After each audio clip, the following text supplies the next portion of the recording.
Hello, everyone. Welcome back to the Price and Value Journey. I'm John Ray, and folks, I've been looking forward to this show. Meg Rentschler is with us, and she is a coach to coaches, I guess you might say, an executive coach to executive coaches.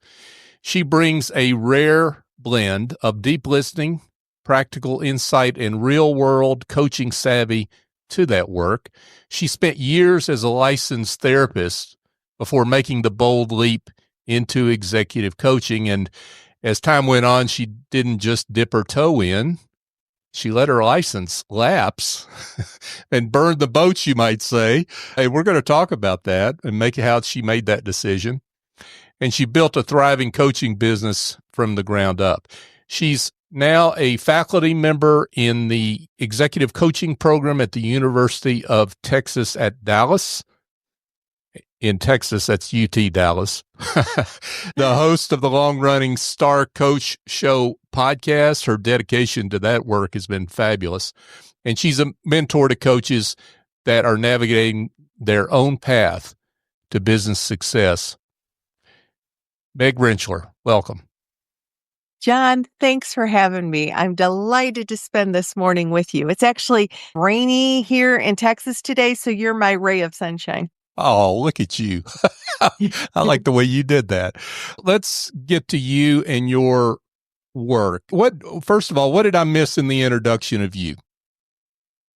You did a lovely job. I would just say that while I am a coach of coaches and had no idea that my path was going to include that, I do still do executive coaching and love to work with leaders to, empower their people. And really, and we'll get into this in the interview, I'm sure, but part of the reason why I left therapy to go into coaching was to create healthier work environments. And I believe that's by empowering leaders to step into leadership in a way that is welcoming and empowering. Yeah, that's great. I'm glad you brought that up and we drew that out. Let's talk about your career as a therapist. So maybe you can start by talking a little bit about what drew you to therapy in the first place, and then we can get into the coaching piece. Okay, yeah, absolutely. And I think that life involves different pivots and reinventions of ourselves. Early on, I believe I was a early teen in Detroit, Michigan. I read an article in the Detroit paper about teenage runaways and their plight and just how desperate things were for these kids living on the street.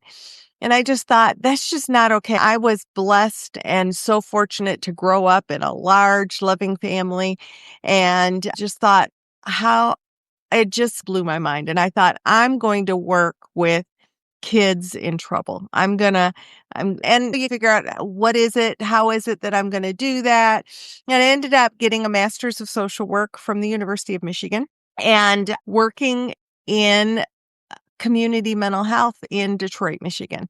And shortly thereafter, my husband was transferred to Texas, and I thought maybe I should go with him.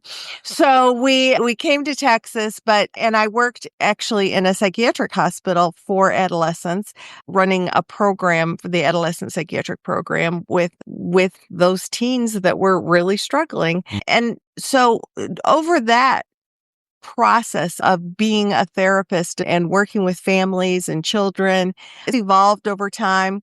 Employee assistance programs would refer to me, and I started seeing more and more adults as well, because really healthy adults help make healthier children.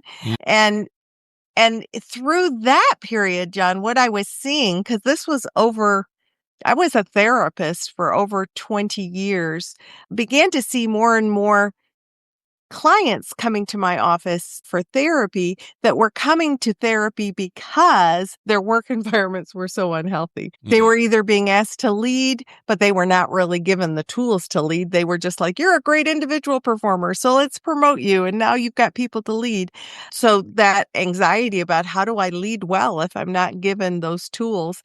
Or people who were obviously being led by people who didn't lead well, that were creating angst and anxiety. So that was first drawn in by the concept of working with families and children. Did that for years, first at the Children's Center of Wayne County, like center of Detroit. Actually did emergency services there. So I would get called in the middle of the night and go Oh, to wow. emergency rooms to work with. The police would bring people in for evaluation. So that I earned my clinical hours quickly because I worked 8 to 5 in the regular emergency serve, but then we had to cover from 5 p.m. to 8 a.m. and I would do that every 3 weeks. I would be the on call for.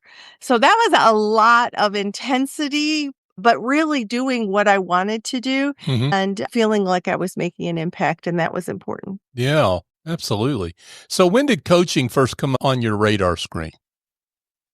Really, when I began to see, when I was shifting more into working with adults and saw that pattern. So this was probably early 2000s. What is this pattern that is increasing in frequency with these very unhappy people in the workplace?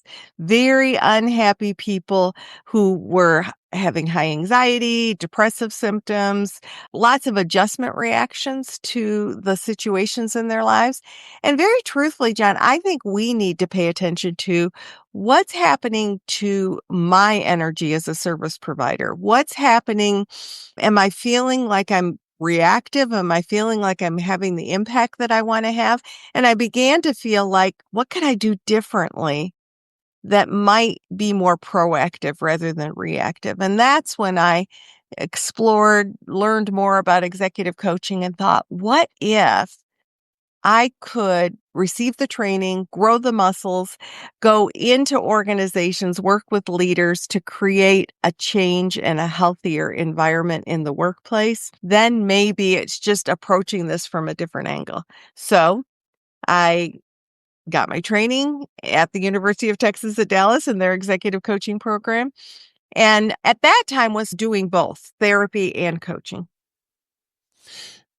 So I'm curious, one of the things that you talk a lot about on your podcast and in your work is how as coaches come alongside and I guess these are my words, maybe not yours, co-create solutions, right? With the Absolutely. client. So the coach is not the expert per se. The coach is the accompanying party. Right. And so does that idea come to you through your work as a therapist, or just say more about how those intersect, if they do? That is such a great question. I think that there is a lot of the skills that I had as a therapist serve me as a coach. But the difference, the little bit of a twist or what makes the two fields maybe walk alongside, but not the same, is that as a therapist, I diagnosed. You brought your issues forward. I asked clinical questions. We dug into what was the sort of clinical diagnosis behind what's happening. As a coach, I'm still deeply listening, helping you maybe open up your lens and see things more clearly, but without diagnosis. In many ways, what I do as a coach in exploring, evoking awareness, asking questions, and partnership in that, where do we want to get? Let's get clarity about where we want to get. What's in the way that we need to get out of the way? What's the difference going to look like for you? Often, John, it's the subjects that we're talking about that are different. We're not going to be going into pathology or a lot of history of what's not working. We don't go into sort of the what's not working, although we would lean into the past around where are my skills and my talents and the things that are true to be about me that are often covered up by the chaos of life, right? I'm dealing with something and I've got all this angst and overwhelm that's covering up my natural brilliance.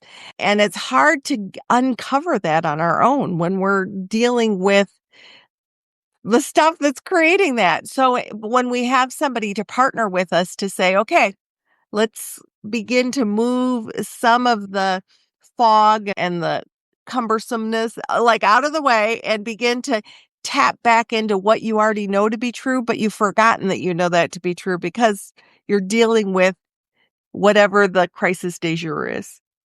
Yeah, that makes a lot of sense.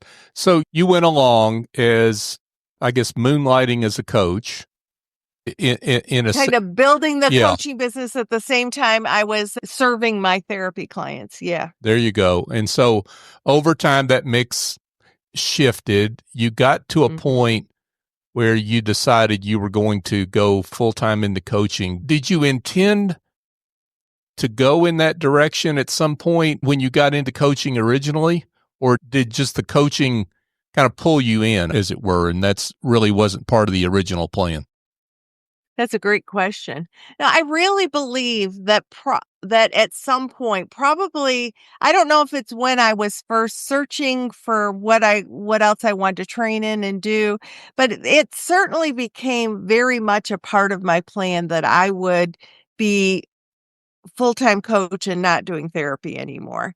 But I had built a therapy practice from and had been a full-time private practitioner for I think I went into private practice in 1990. So Yeah. as I was transitioning out in 2008, 2009, that's a lot of years of building that business and building that reputation and really feeling, okay, now I'm going back to square one, having to build a different identity, build a different start as a therapist. So there was a lot of I want to do this. That's where my heart was pulling me. That's where my energy was going.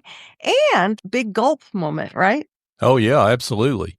Yeah, so let's get to that big gulp moment, as I called it earlier, the burning the boats moment, where Yeah. you light the fire and you're ready to put the torch to the first boat, right?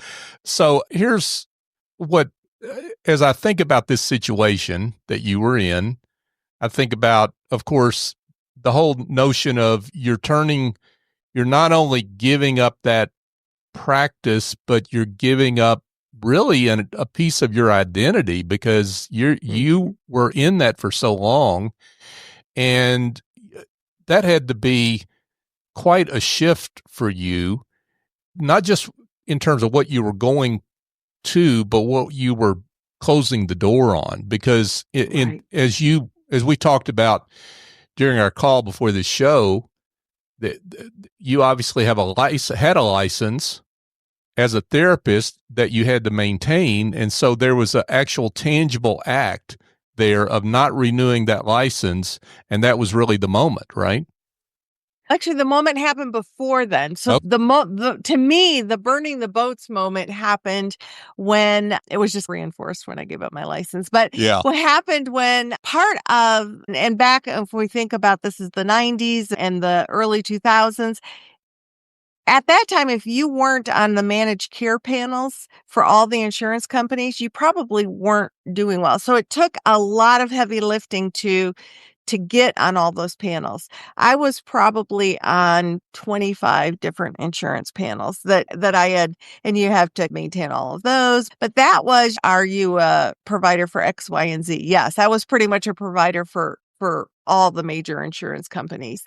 You can, like, when you're on a panel, you can take a little bit of a break from taking new clients. So I first wrote letters to all of them and said, I want to take a 6 month sabbatical of, I'm not going to take any new clients. Mm. And during that 6 months, I was building up my coaching clientele, but it wasn't really to the place yet where the influx of therapy clients I was getting.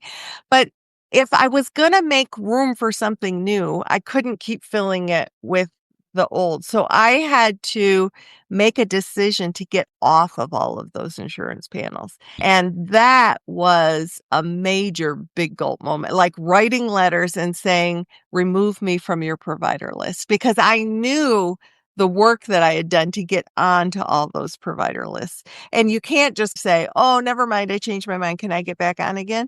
No, it was like, once you're off those panels, you're off those panels. You would have to jump through a lot of hoops if they're even accepting new providers. Right. So it was like, okay, and that was literally like typing them out, printing them out, putting them in envelopes, putting stamps on them, and sending them out and saying, okay, I am withdrawing from being a provider for you. That was probably the first big gulp moment. So That makes a lot of sense.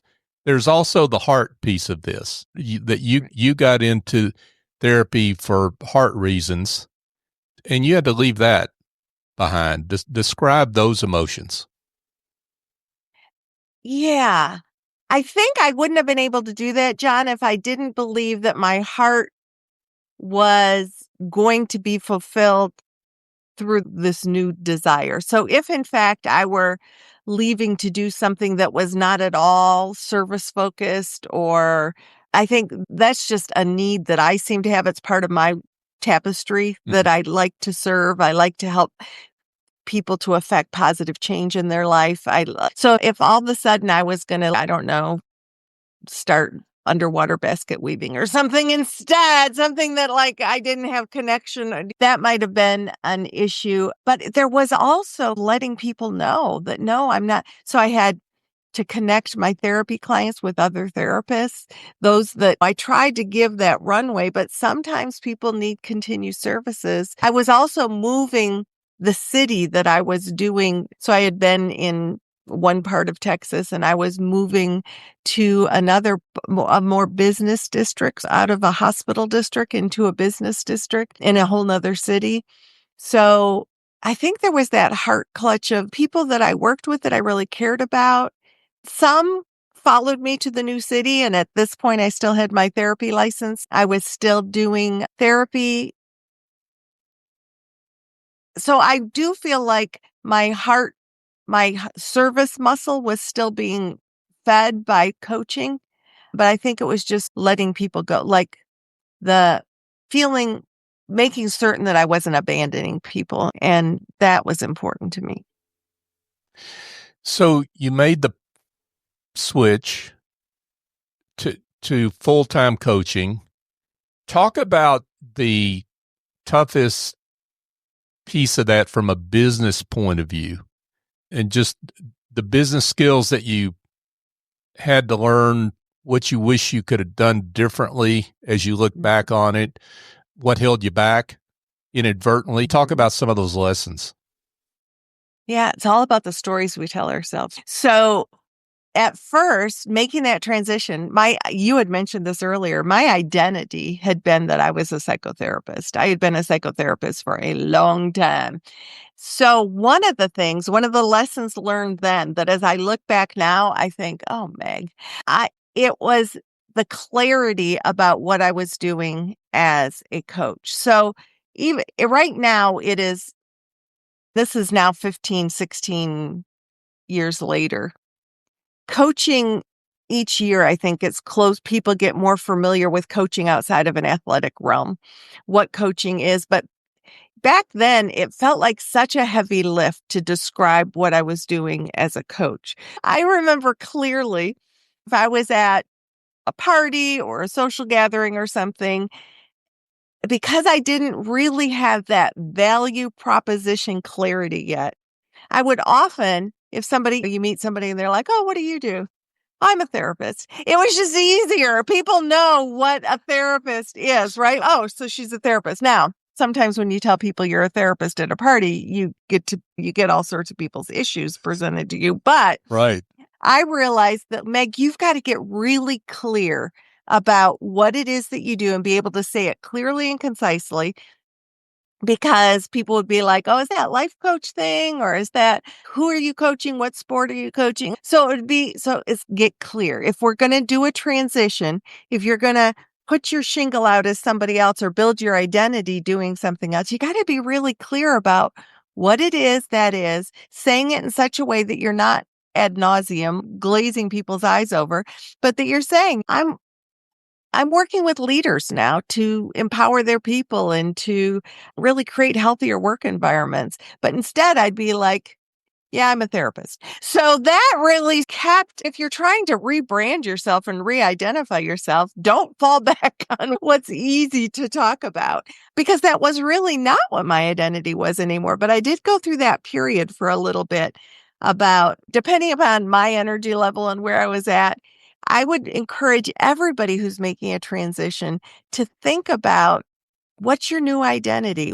And how can you say it in such a way that you're just working it into conversation in an easy way that just creates clarity. And then if they want to know more, you can go into more. What I'm all about now is creating healthier work environments. And I think we do that from the inside by helping the leaders create better communication flow and empower their people rather than keep their people in learned helplessness or whatever. That was one thing. The other thing was a bit of a story that I was telling myself, that it was really important to me to go into executive coaching because of that whole passion of going in and creating healthier work environments.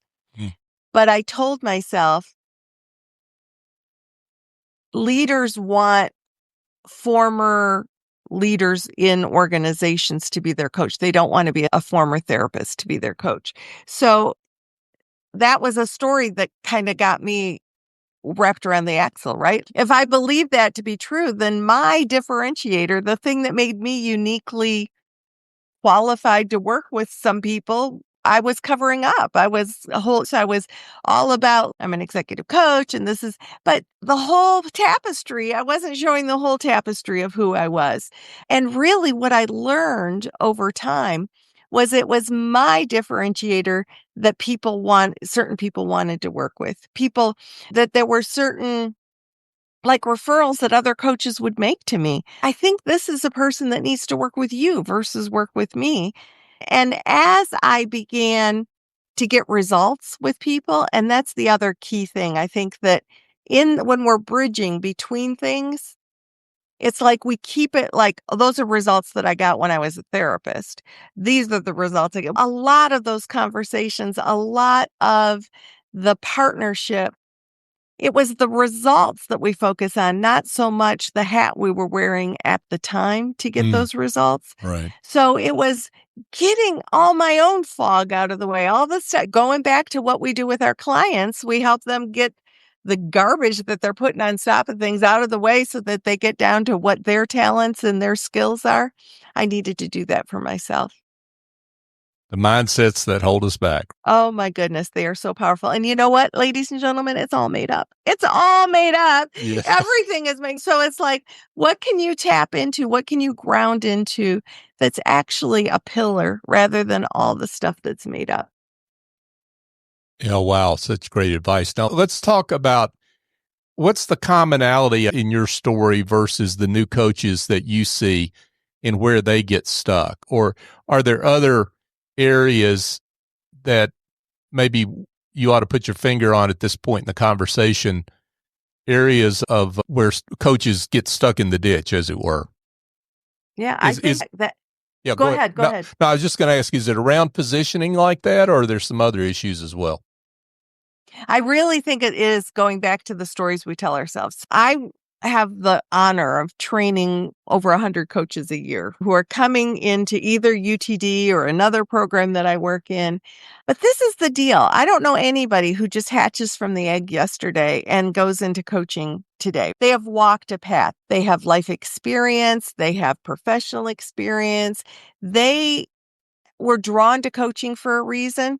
But often, just like my mindset, it's, oh, but this is new. So now I'm new at this. I am like a new little hatchling, versus, okay, yeah, I'm pivoting and I'm adding a skill to my toolbox. And I have the professional responsibility to build that muscle and to get good at this particular thing that I do. But it doesn't mean that I'm not bringing a plethora of resources with me and experience. And part of that helps build my identity of who I am now. So the new coaches that I work with, I often hear, but now I'm just brand new. How do I charge for this? I'm just new. I'm not even credentialed yet, or I'm not. I hear a lot of I'm not, which is impacting confidence, which is impacting branding, which is impacting the identity that we have as this new professional that we're putting out there. But I work with people who have been in the C-suite who are now, so they're coming from CFOs, CHROs, even CEOs coming into coach training because they want to do something different. They want to add, but they're like, oh my gosh, now I'm an infant. So maybe you're an infant in this new, but what are you bringing in with you? So I think that's a huge thing that I deal with coaches on a continuous basis and went through it myself in that, oh yeah, but I'm a newbie now. Yeah. Uh, I love the way you talked about that because when we talk about the old cliche, our glass is half empty. When we focus on the empty piece of that comes through with every person that we encounter, and they sense the inadequacy, the hesitancy, and sometimes the desperation. And how attractive is scarcity? How attractive is desperation? It's Yeah. not. And I'll say to coaches, that's then another thing that I see with coaches. Oh, okay, I'm going to hang a shingle now and become a coach.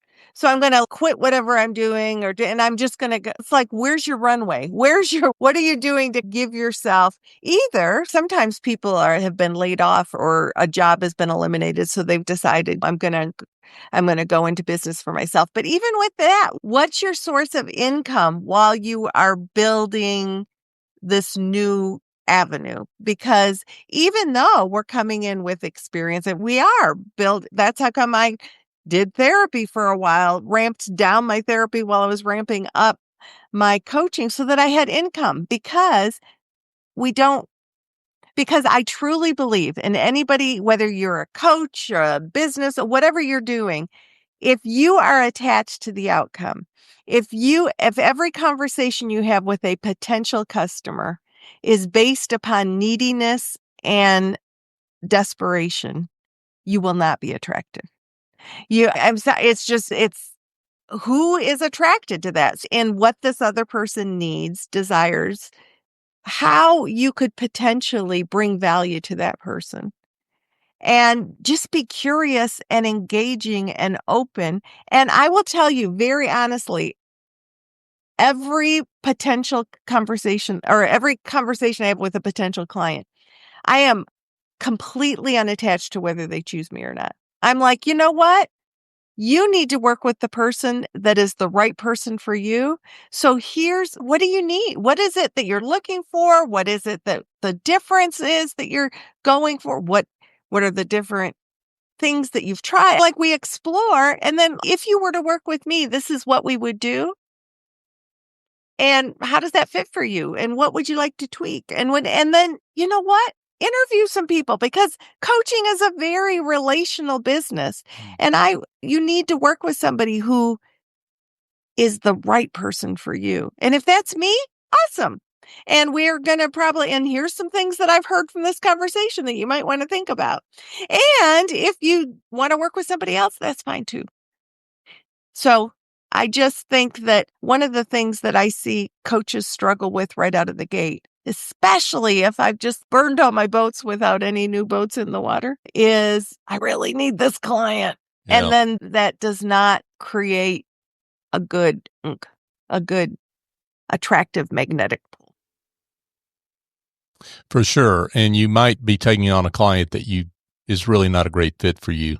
And then you're not going to do your best work and you're not going to be referable because of that relationship. There's a daisy chain of bad things that happen out of that. Okay. We've been circling around this one and you would expect me to go toward pricing. So let's get there. Okay. And talk about maybe you can talk a little bit about your journey of pricing and just how you thought about it as you went out into coaching and how that developed for you over time and how you got to a better place in your coaching practice over time with pricing. Such a good question. Yeah. So I think, first of all, coming out of the world of therapy where everything is dollars for hours, right? So first of all, in the world of therapy, back when I was because it's shifted a little bit now, but back then, insurance companies set the pricing. And there was this ease in just, you didn't have to figure it out. It just was what it was. And it was actually awful. Once managed care came in, and that came in mid-career for me, they just rechanged all the pricing, really cut pricing 50 to 60%. It was really an awful thing. But in that, what I would also say is that there was no confusion about what what your fee structure was. It was just handled. Now, as a coach, there's a huge realm of fee structure, right? So you've got coaches out there who are charging $50 an hour, and you've got coaches out there that are charging $5,000 an hour or 10. It's just like the range is outrageous. So I think on my journey, a couple things. First of all, even though I had years of experience as a provider of service, there was that element of I am building my wings as a coach. I'm building my muscles as a coach. And as you become a certified coach, you've got different hours that you have to achieve. So right out of the gate, my thing was, where am I putting my energy at first? And it was getting those hours and getting the experience. So I was willing to do things like barter.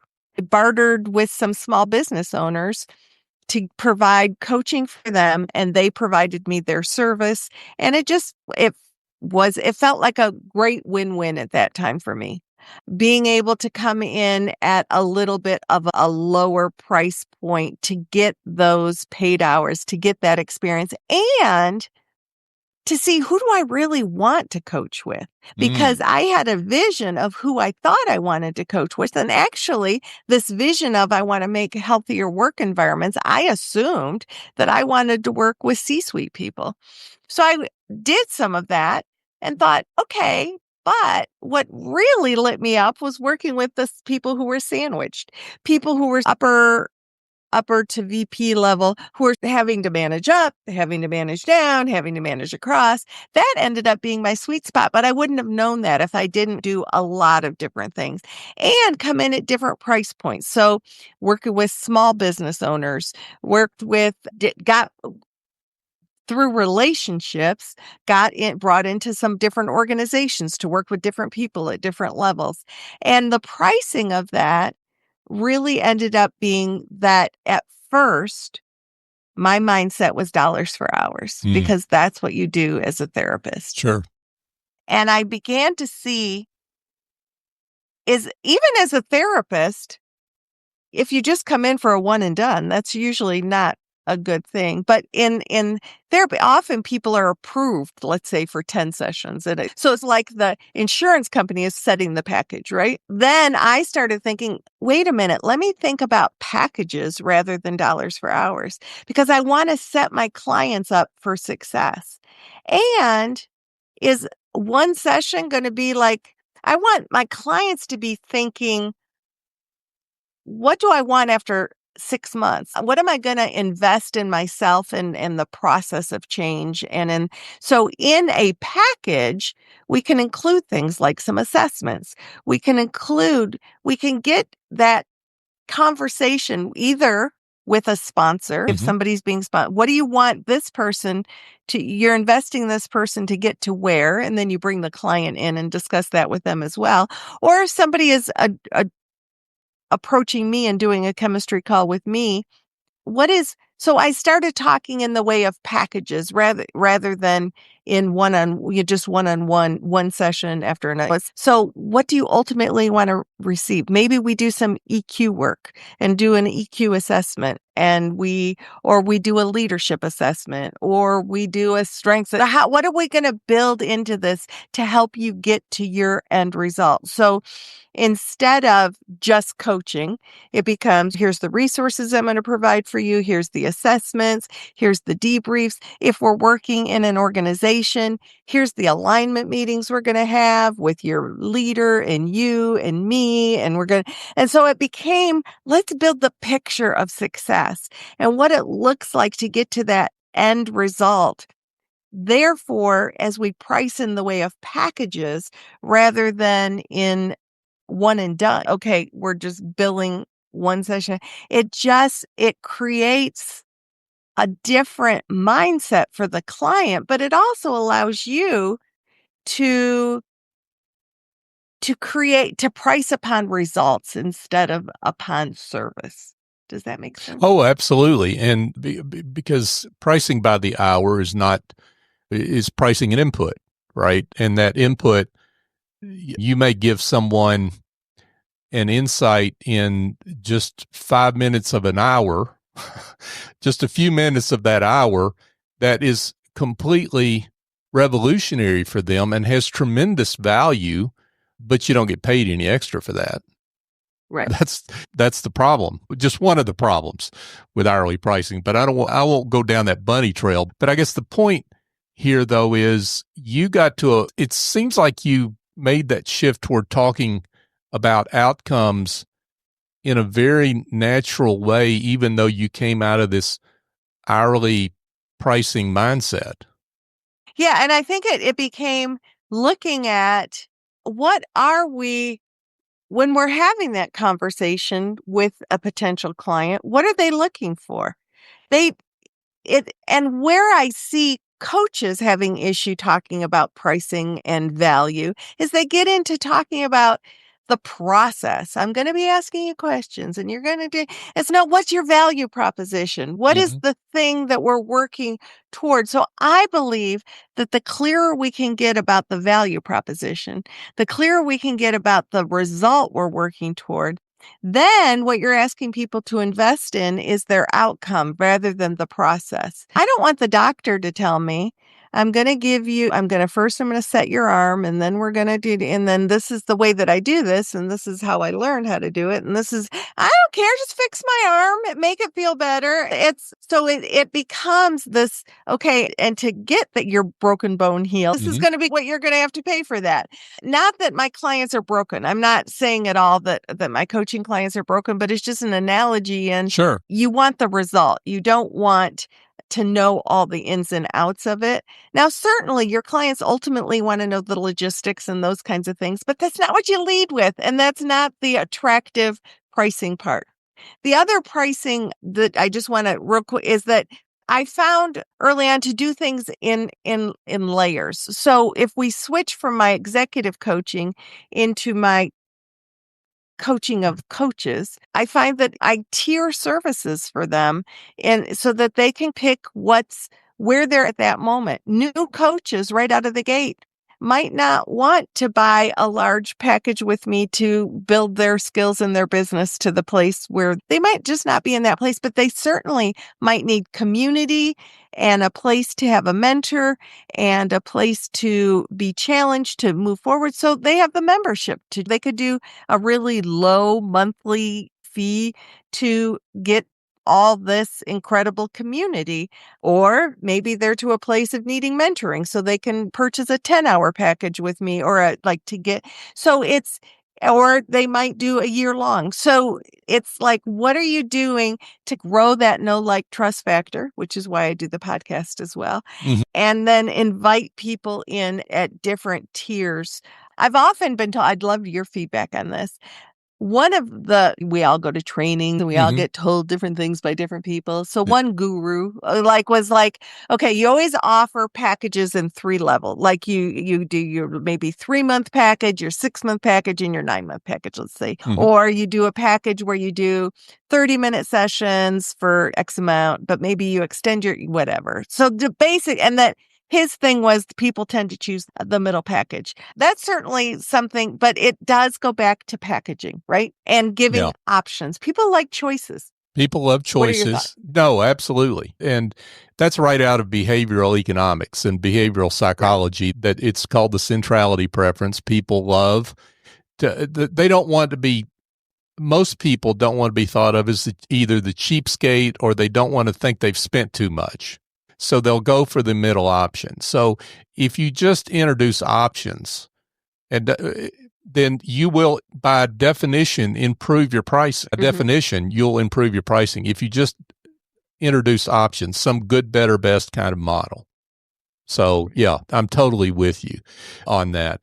So one of the things that I see, and I'm curious about what in the coaches you work with, is they sometimes get confused on this notion of what I'm worth versus the value clients see in the outcomes that they deliver. And what the irony of that is, the outcomes that coaches deliver the value of those outcomes are much, much greater than the worth they see in themselves. I'm just curious about if that's a common theme for you and what. Oh, absolutely. So if I had $1 for every time I heard, I just am uncomfortable selling myself, I would probably be vacationing 6 months a year. First of all, I have sort of a mixed. So first of all, I don't believe that we're selling ourselves. I believe we're selling the result. And that's how come we have to get really clear about the result. The minute I make it about me, I'm putting myself in the center of everything, and then I can't have the client be the center of everything. And that being said, I also know that people are choosing to work with Meg, who is a coach, versus a coach who is Meg. I get that. So, but in that, it's not really the selling me as much as how, once again, I come back to clarity all the time, where I see coaches struggle with that, my value and who am I to get. It's like you're not clear about what you can offer. You're not clear about so then you get all caught up in your ego, and you get all caught up in the who am I to. Anytime I focus on Meg instead of the work that Meg's trying to do, what my clients need, what I'm offering to, what am I listening to? And okay, this is what they need. What can I create to bring that forward so that it becomes, once again, I've listened to what is needed. I've looked at what have I already tried that's worked. And remember, I'm just half of the partnership. So the client, that's the other thing. I got to tell you, earlier on, we were talking about you're not the coach for every client. One of the most empowering things that has ever happened to me as a therapist and as a coach is getting to the place where I believed in myself and my services enough to be able to say, you know what, John, I'm just not the therapist for you, or I'm just not the coach for you. But based upon our conversation, let me link you up with some resources that you might be able to explore with somebody else. Or if I just absolutely don't feel, I'm like, I am going to take myself out of the running here. I'm just not talk about liberating, right? Because when you've got those stomachache clients on your schedule, it's not good for you and it's not good for them. And what I mean that they give you a stomachache, when you see their name on your schedule and your stomach goes, ugh, that's just not a great way to be a service provider. I think I went down a bunny trail. I'm No, sorry. I love that bunny. No, I love that bunny trail because you're absolutely right. And you know what happens is you start to resent them. And it's not their fault. Exactly. And then you feel like an imposter because you know you're not giving your best work. That's right. Yep, that's right. Let's talk to those people, though, that are out there thinking, that's all well and good, but I've got to get somewhere with my business. And my spouse is after me about when I'm going to hit the bottom line I promised I would hit, and all this kind of stuff that's going on, the reality of being in business. How do you have the confidence to say no to that poor fit client? Very truthfully, you've got to give it the time first. You might very well work with some poor fit clients at first because you didn't know that they were poor fit before you. Mm-hmm. So part of that is giving yourself the runway again to coach lots of different kinds of people at lots of different price points, probably, because you're investing in who you want to be as a business owner. You're investing in, who do I really like to work with? What kinds of results do I get?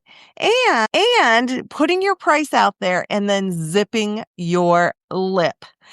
You put your price out there and the client will accept it, reject it, or talk to you about it. You put your price out there and then you jump into justify, you backpedal, you say, or I could just put your price out there. What I say to my coachees a lot, my coaches, my clients who are coaches, get your head out of other people's wallets. Get your head out of there. You create an offering that you can proudly put out there without apology. You say it, and now, do you want to be prepared for objections? Yeah, you might. So you know what comes up, what people tend to be. It's usually time, money, or spouse. And just be prepared to explore that with curiosity. Explore what the story is that the client's telling themselves.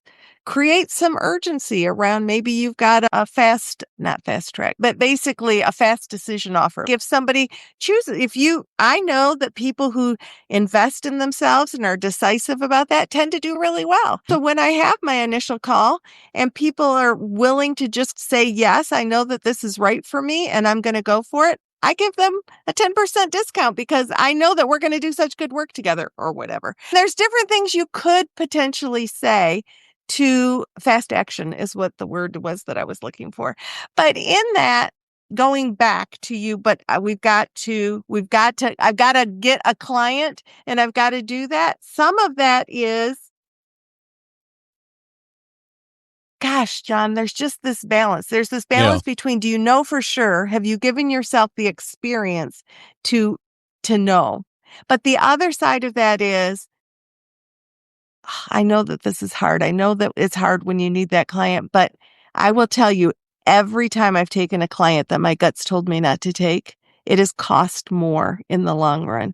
It's cost in health, it really doesn't even come through in the price. It just, usually that person's not satisfied. The way a client begins, everybody who's listening, and I get that we need to pay the bills. I totally get that. The way a client begins tends to be the way that they continue. So if you get a client on your discovery call who is nitpicking the price, asking for this, asking you to extend and do an extension or do this or do that or that's just going to be the way that they're going to be. So you have to decide, is that worth it to you? And if it's worth it to you, that's your decision. We're all grown-ups. You make the decision that's right for you. Just know that the way a client begins tends to be the way. So sit in that moment and think, what do I want my future to look like? I don't know if that was helpful, but I don't know. It's just, I think Meg Rentschler just came in with a series of truth bombs, and I think that was fantastic. That was a lot of folks got a lot of free learning out of that, free tuition. But one thing I would say is, and this is one reason I have the word journey in the name of this show, the Price and Value Journey. It's a journey. And you take these mistakes that you think are mistakes. Don't beat yourself up over them. You learn from them and you grow and you develop. And it's okay to be, like you said, strategic when it comes to maybe you're launching off in a new area and you don't exactly know how to price that. But you need some experience at getting that done. And I think you give people the freedom to do that in what you said. And I really love that. I'm so glad.